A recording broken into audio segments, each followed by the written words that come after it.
Whiting Ranch Regional Park is a green oasis in Southern California. Thousands of people come here to slow down, breathe, and reconnect with nature. And really, what could feel safer than well-kept trails winding through gentle hills? It's January 8th, 2004. Winter in Southern California isn't snow and frost like in other states. It's the season when nature shows off its best side. The air hovers around 70 degrees, the sun shines bright, and rain is almost non-existent. It's perfect weather for getting outside. On this day, the park's sprawling 1,000-plus hectares are alive with people. Families spread picnic blankets across open meadows. Older couples stroll the main paths, soaking in the warmth. Meanwhile, younger crowds and athletes head for the more demanding trails. Whiting Ranch is a true playground for mountain bikers. Dozens of trails crisscross the park, ranging from easy family loops to demanding technical rides. Some are gentle enough for kids, others are meant for seasoned riders. And then there are trails built for the fearless. One of the toughest is called Cactus Hill. The name says it all. The path cuts through dense clusters of cacti and thorny brush, where every turn could mean a run-in with sharp spines. One bad move here can leave you bleeding. But the plants are only part of the challenge. The terrain itself is what really tests you. The trail climbs and drops across steep hills, with elevation changes pushing 300 feet. Sudden descents give way to brutal climbs, and narrow ridges open into wide, exposed sections. After recent rains, the rocky ground can be slick and treacherous. Experienced riders know you can't relax for even a second out here. You need total focus. Your body has to react instantly to every twist in the trail. Hands locked on the bars, eyes scanning every rock, every root, every shadow ahead. That's why Cactus Hill is tackled only by the most skilled riders. Beginners almost never attempt it. The risk of injury is too high. The technical demands are relentless. And there's one more thing about this trail that many forget. Cactus Hill runs through some of the wildest parts of the park. Few visitors ever come out this far. The land here is still raw, almost untouched, which means it belongs to creatures who prefer to stay out of sight. Coyotes and bobcats move quietly through the brush. Smaller predators scurry unseen. Every now and then, even black bears wander in from the neighboring forests. They're rarely spotted in daylight. Most keep to the shadows of night. But they're here, watching, silent, and always aware of anyone daring to cross their domain. Park officials regularly remind visitors about safety. Signs warning about wildlife greet you at the entrance, and the brochures spell out exactly what to do if you cross paths with a predator. But most people treat all this as just a formality. After all, serious incidents here have been almost non-existent. Wild animals genuinely avoid people. Attacks are extremely rare. The numbers speak for themselves. Your chances of being harmed by wildlife are practically zero. So, on January 8th, 2004, no one has any reason to believe this day will be different. No one imagines that this quiet, peaceful park is about to become a place where someone will come face to face with their oldest, deepest fears, and where 19 minutes will decide the outcome of a battle between civilization and the wild. But the park's rangers know the truth. Behind the scenic trails and manicured hills lies a harsher reality. This is predator country. Mountain lions aren't visitors here. They are the rightful owners. This was their home long before the first humans set foot on these trails. A cougar is one of nature's most perfectly designed hunters. A grown male can stretch over 6 feet from nose to tail and weigh nearly 200 pounds. With a single leap, it can clear more than 40 feet. Its razor-sharp claws, 2 inches long, snap out in an instant during an attack. Its jaws can pierce through even the thickest hide. But the most terrifying thing about a mountain lion isn't its strength, it's its stealth. A cougar can lie in wait for hours, perfectly still, blending into its surroundings. Its sandy gray coat makes it nearly invisible among rocks and dry grass. Whiting Ranch rangers often find signs of their presence. Claw marks scored into tree trunks, paw prints pressed into soft soil, the remains of their kills. Trail cameras sometimes catch fleeting silhouettes slipping between the bushes at dusk. Rangers constantly remind visitors what to do if they encounter one. They post fresh photos of tracks, give talks on safety rules. The golden rule is simple: never turn your back and never run. Running triggers the cougar's instinct to chase. The statistics, though, sound comforting. In the past 50 years, California has recorded only 14 fatal mountain lion attacks. By comparison, bees kill more people every single year. So most visitors brush off the warnings. Sure, maybe somewhere out there in the hills, a few cougars are lurking, but the odds of meeting one seem almost non-existent. Nature made predators cautious. They'd much rather avoid humans altogether. Ann Ehlers knows the risks better than most. A former Marine, she's no stranger to danger.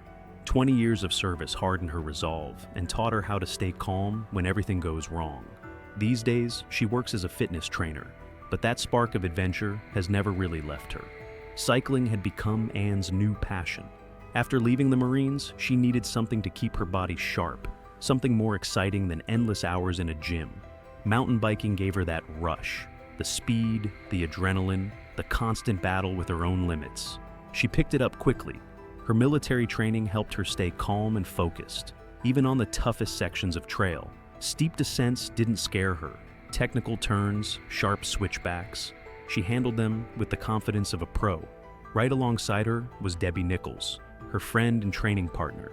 Debbie had found mountain biking by a different path. She'd always loved the outdoors, long hikes, and weekends in the mountains. The bike was just a natural extension of that love. Both women were part of a group called the Trail Angels, a close-knit community of mountain bike enthusiasts. But it was more than just a hobby club. They raised money for charity, helped maintain local trails, and organized events for beginners. The Trail Angels were known for their warmth and generosity. Experienced riders mentored newcomers, teaching proper technique, stressing safety, and encouraging them every step of the way. There was a spirit of camaraderie here, a sense that no one rides alone. For Ann and Debbie, biking wasn't just a pastime. It was a way of life. Every ride was its own little journey, a chance to test themselves, to connect with nature, to feel free. They explored new trails, conquered tough terrain, and shared their adventures with friends. On January 8th, they planned another training ride. The route was already set, the Cactus Hill Trail. Its technical difficulty didn't intimidate them. In fact, that was the point. They craved the challenge. Ann and Debbie had just returned from Minneapolis. A work trip had kept them there for days, and they were restless, itching to ride again. In the icy heart of Minnesota, biking had been out of the question. January snow and bitter winds made sure of that. California's warmth felt like a gift. After the freezing gusts of the Midwest, the 70-degree air was a tropical paradise. The sun was so bright it made them squint. The air was dry and crisp, with no trace of winter's bite. First, they checked their bikes. After a week of sitting idle, everything had to be working perfectly. Brakes, gears, tire pressure. Every detail mattered on a demanding trail. The plan was simple, a short warm-up ride. Nothing extreme, just enough to loosen their muscles after the long break. Cactus Hill was perfect for that. You could pick an easy stretch or make it tougher if you wanted. Ann loaded the bikes into the car. Debbie went through her pack. Water, energy bars, a small first aid kit. The usual essentials. In the hills, it paid to be prepared for the unexpected. The drive to the park took about half an hour. They chatted about plans, laughed, and relived moments from the trip. Spirits were high. Finally, they were back doing what they loved. Minneapolis was behind them. The familiar California hills lay ahead. The parking lot at the Cactus Hill trailhead was nearly empty. It was a weekday morning. Most people were still at work. Perfect conditions for a quiet ride, no crowds in sight. The trail began gently, winding through low shrubs and scattered trees. A wide, packed path, smooth and steady, perfect for warming up, for finding their rhythm again. Ann led the way, setting the pace. Even on a bike, her military bearing showed, her back straight, her movements sharp and precise. The years in the Marines were still etched into every motion. Debbie stayed about 30 feet behind. She liked to take her time, soaking in the scenery, the feeling of speed. The wind tugged at her hair, the sun warmed her face. After Minneapolis's gray winter skies, this was pure joy. About half a mile in, the first technical section appeared. The trail hooked left and climbed sharply uphill. The slope forced them into low gear. Their legs started to burn with effort. At the top, the view opened wide across the valley. They stopped to catch their breath. Far below lay a patchwork of trails, the rooftops of distant houses, and the thin silver ribbon of the highway. It was breathtaking. Up ahead, two other riders came into view. A man and a woman cruising along a parallel trail.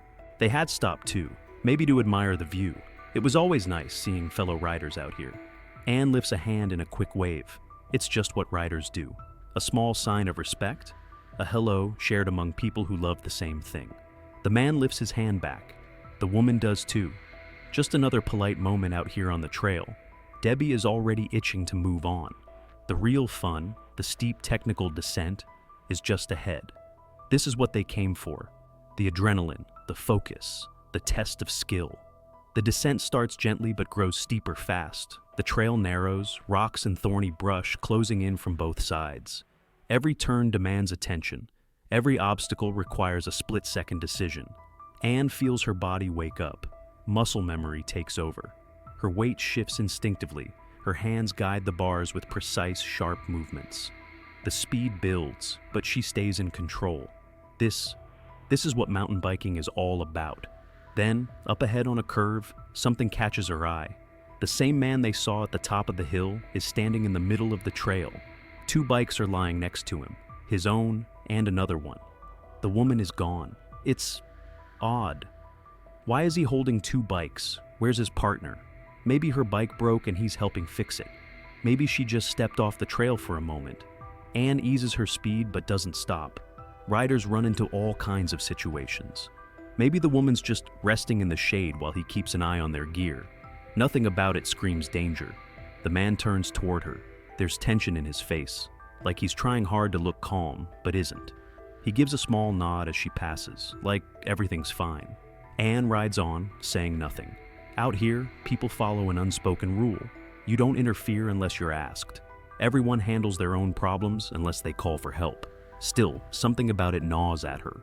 That faint inner alarm, the kind that only years of military training can shape, whispers that something isn't right. Maybe she should have stopped just for a moment to ask. Debbie catches up a minute later. She saw the man too, and the two bikes, but thought nothing of it. People ride in pairs, families, groups. There's always someone waiting on someone else. They push on, leaving the strange little scene behind. More turns, more drops, more challenges wait ahead. The man with the bikes fades behind them, swallowed by the hills. Anne leans into the next curve. Anne freezes, movement in the brush. At first it looks like wind stirring the leaves, but this is different, too smooth, too deliberate. Her mind scrambles to make sense of it, a blur of sandy gray pressed low to the ground, muscular shoulders rolling silently, yellow eyes locked on target. Realization hits like ice. Cougar. There's no time to react. The predator launches from barely 15 feet away.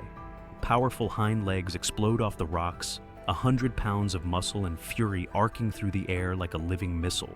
The impact slams Anne off her bike. Claws rip through her jacket and tear into her back. Pain flashes like electricity. The bike clatters across the rocks. She hits the ground hard, pinned under the weight of the cat. Hot breath burns her neck. Teeth as long as her fingers snap shut inches from her skull. Training kicks in. Don't panic. Assess. Find a weakness. But theory collapses under reality, under the crushing strength of a wild animal built to kill. Anne tries to roll, to get free, but the lion presses down harder. Claws drive deeper, slicing bloody grooves into her flesh. Every move brings a bolt of agony. The cat senses resistance. Anne gets angrier. Its jaws dart for her throat. Instinct takes over. Anne throws up her arm. The teeth sink into her forearm, punching through muscle, crunching bone, but her neck is spared. Debbie sees it all. Anne freezes. Her friend is locked in a whirlwind of claws and blood. The sounds of the struggle echo across the hills. Her first instinct is to run for help, but the nearest people are miles away. By the time she makes it to the parking lot and calls for rescue, Anne will be gone. She grabs her bike and hurls it with everything she has. The metal frame slams into the cat's side. The lion snarls, whips its head toward her, but doesn't let go. Debbie grabs a rock, the size of her fist, and throws again. It cracks against the cougar's skull. The beast flinches. Just for a moment, its grip loosens. Anne seizes the chance, twisting, trying to crawl free. But the cougar is no rookie hunter. It knows this game. It's seen wounded prey before. It knows how to stop and escape. A heavy paw slams her down. Claws rake through soft flesh again. Debbie screams, waving her arms, trying to draw the animal's attention. Normally, noise and aggression might drive a mountain lion off. But not now, not when it's tasted blood. Anne fights with everything left in her. The years in the Marines gave her strength, endurance, the will to survive. She knows how to fight hand to hand, how to push through pain. But humans aren't built to fight cougars. The cat is nearly twice her weight. Its muscles have been honed by evolution for one purpose: to kill.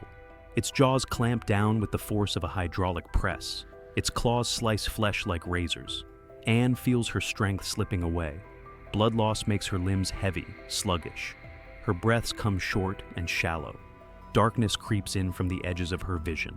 One more second, and it'll all be over. Marines don't give up. Even when the odds are zero, they keep fighting. Anne claws at the fading edges of her strength, dragging up the last drops of adrenaline. Her left hand still works. That means there's still a chance. Her fingers find a rock with jagged edges, about the size of a tennis ball, but heavy enough to hurt. She clenches it tight, and with everything she has left, she slams it into the cougar's face. The predator shrieks in shock and pain. Its grip falters for a heartbeat. Anne rolls hard to the side, dragging herself away from the claws and teeth. The lion shakes its head, snapping out of the daze. Blood drips from its torn nose. Its eyes burn, enraged that its prey dares to fight back. It only fuels its drive to kill. Debbie realizes they're almost out of time. She needs something drastic, something to break through the predator's instinct. She yanks a whistle from her belt, standard gear for anyone who hikes or rides out here. The piercing blast rips through the air. The cougar flinches. Its sensitive ears can't handle the shriek. Debbie blows again and again, filling the air with unbearable noise. Anne crawls inch by inch, using the chaos. 1 meter, then another. Each movement is agony. Her wounds are bleeding freely, her muscles barely obey. But the distance grows. The cougar hesitates. The prey is wounded, it won't get far, but the sound is disorienting. And the second human is too aggressive, too unpredictable. Instinct begins to shift. The urge to survive starts to outweigh the urge to kill. 19 minutes have passed since the attack began. 19 minutes that changed 2 women's lives forever. 19 minutes between life and death. 6 months after that day in Whiting Ranch, Ann Ellers was back in the saddle. The scars on her arms and back still ached in the cold, but her spirit had proven stronger than the wounds. Debbie Nichols stood beside her, just as she had on that terrible day in early January. They were at the same trailhead, Cactus Hill, but the mood was nothing like the carefree joy they had felt half a year ago. Anne stared at the trail that had nearly ended her life. "Ready?" Debbie asked softly, knowing what this moment meant. "I don't know," Anne admitted. "But if I don't do it now, I never will." The first pedal strokes were stiff, not from weakness. Months of rehab had restored her body. The fear ran deeper, lodged in the mind. Every rustle in the bushes made her glance back. Every shadow felt like a threat. But mile by mile, the panic loosened its grip. The familiar sensations returned, the wind on her face, the rhythm of her breath, the seamless flow of motion. The bike became part of her again, not just a machine. The hardest moment came at the turn where it had all happened. Anne stopped and stepped off the bike. Dark stains still marked the ground. Old blood, not yet erased by the rains. This was where she almost died, where 19 minutes decided if she would live, where her bond with Debbie had been tested and held strong.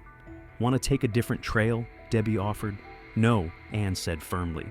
"I need to ride through here. If I don't, then the cougar wins." They rolled slowly across the spot. With every turn of the pedals, fear loosened. Confidence grew. Anne was proving something, to herself, to the world. She hadn't broken. The cougar had taken her blood and her peace, but not the one thing that mattered most: her will to live fully. Anne's survival story soon spread far beyond the mountain biking world. Local news ran interviews, and then national networks followed. A woman who fought off a mountain lion with her bare hands, and lived. Stories like that don't go unnoticed. Her first public talk was at the hospital where she'd recovered. She spoke to trauma patients, people also clawing their way back from the edge. "The hardest part isn't the pain," Anne told a room full of wheelchairs and crutches. The hardest part is believing you can never be who you were before. But that's not true. We are stronger than we think. Her talks became regular. Anne built her own recovery framework, drawn from her experience. The core ideas were simple, but powerful. Accept the reality. Don't pretend it didn't happen. Face it fully. Acknowledge what it's done to your life. Celebrate small wins. Each day do something that felt impossible yesterday. Ride 1 more meter. Sleep 1 more hour without nightmares. Lean on your circle. No one survives serious trauma alone. Family, friends, professionals, they are all part of healing. Return to what you love. Don't let trauma steal the things that once brought you joy. Go back to them, even if it's harder now, even if it looks different. In her talks, Anne always made sure to highlight Debbie Nichols' part in the story. Her friend carried her own kind of trauma from that day. Watching someone you love fight for their life can be just as scarring as fighting for your own. Debbie saved my life twice, Anne would say. The first time, when she threw rocks and bikes at the lion. The second, when she helped me find my way back to life afterward. Debbie had her own fears to face. The guilt of not stopping the attack. The nightmares replaying those snapping jaws. The panic that struck with every rustle in the brush. But the two of them leaned on each other. They went through therapy together, took their first shaky rides together, came back to the trails of Whiting Ranch together. Their friendship, tested in fire, had only grown stronger. Anne's story reshaped how Whiting Ranch Regional Park approached safety. Park officials added more warning signs, more surveillance cameras, and improved their emergency alert systems. The Trail Angels community launched mandatory wildlife safety briefings. Every new member now learned the basics of surviving in the wild before hitting the trails. Anne became an honorary instructor for the group. Her talks packed the room, not just because of the skills she taught, but because of the fire she carried. Her story of refusing to give up lit something inside people, pushed them to rethink what they could overcome. One special audience stood out: survivors of animal attacks. There aren't many in California, but they exist. Mark Reynolds lost an arm to a bear. Sarah Johnson was mauled by a coyote.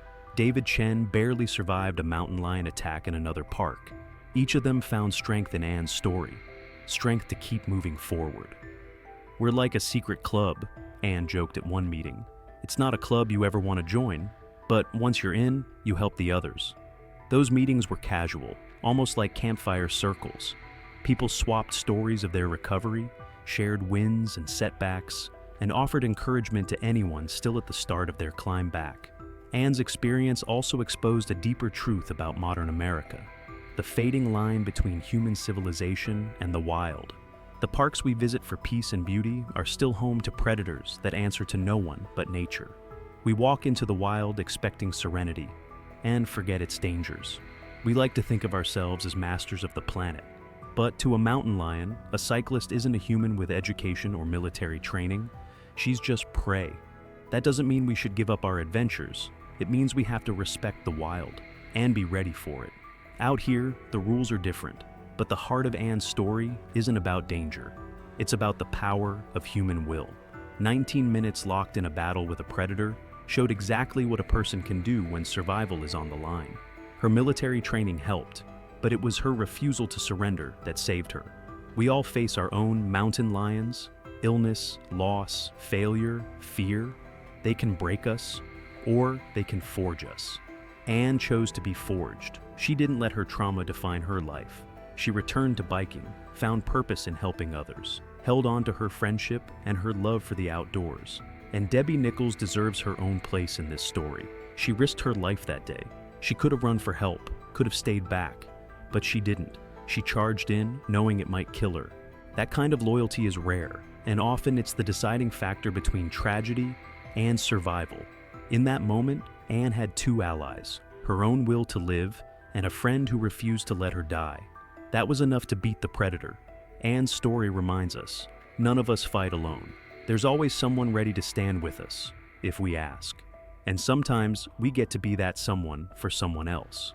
Today, years later, Anne Ehlers still rides the trails of Whiting Ranch. She runs motivational workshops, helps trauma survivors, takes part in charity rides. Her name has become part of the park's lore. Newcomers who show up at Cactus Hill almost always hear the tale of the woman who fought a mountain lion and won, It inspires them to be braver and more careful. Those 19 minutes that nearly ended her life have become a symbol of the unbreakable human spirit, proof that even in the darkest, most desperate moments, there's a way through. If you keep fighting, and if you hold on to each other. If this story moved you, share it. Stories of survival and resilience matter, because somewhere out there, someone is still in their 19 minutes, and they need to know they can make it through.